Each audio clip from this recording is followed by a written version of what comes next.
I don't like the idea at all about being fully invested because that makes me think folks don't ever think something bad can happen or something different than their investments can happen. And of course, that always happens.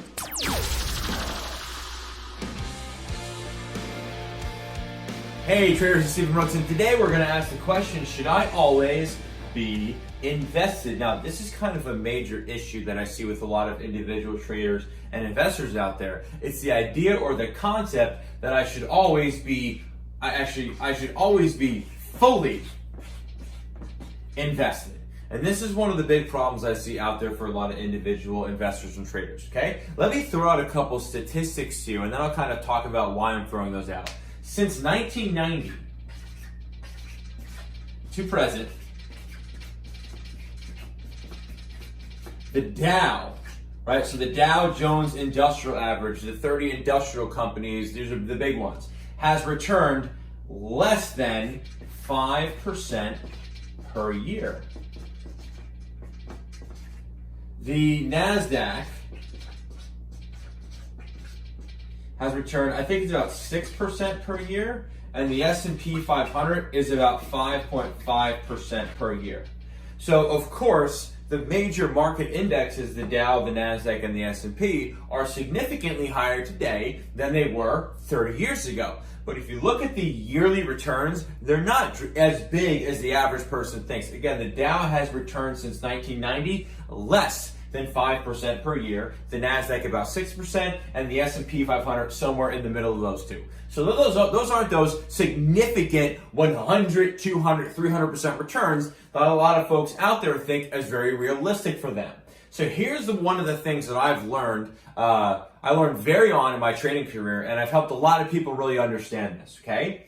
I don't like the idea of being fully invested. The reason for that is because when you are fully invested, you are basically saying, self, this can't go wrong. This is not going to go wrong. All of my eggs are in one basket. They're all fully invested. And because of that, there's not really extra capital available to take advantage of some of these situations or to be able to prepare if something doesn't go 100% your way. So today, as I'm shooting this video, is June 11, 2020. We've been on a really nice run in the market, but today the overall equity indexes are down greater than 5%.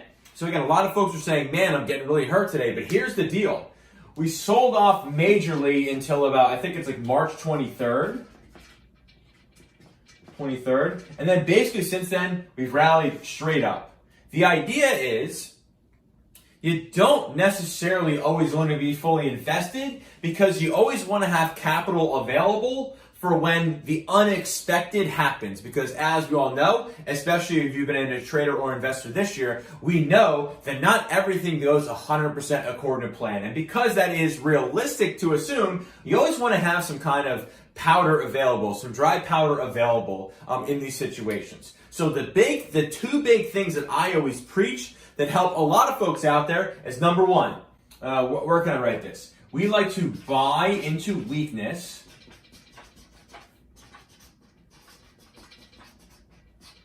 We like to buy into weakness, which means as things are selling off, as people are looking to sell, I think folks should be there looking to buy. And oppositely, but very similarly, we look to sell into strength.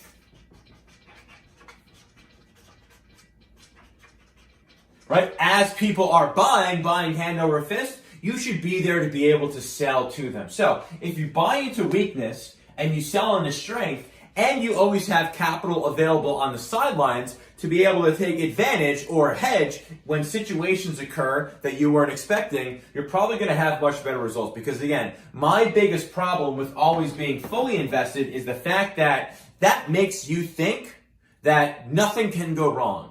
And the way your money is placed is under that assumption that nothing can go wrong. But of course, again, as we know, many things go on. So I think if some of the folks out there really understood that, hey, as markets are rising, you shouldn't really be chasing that higher.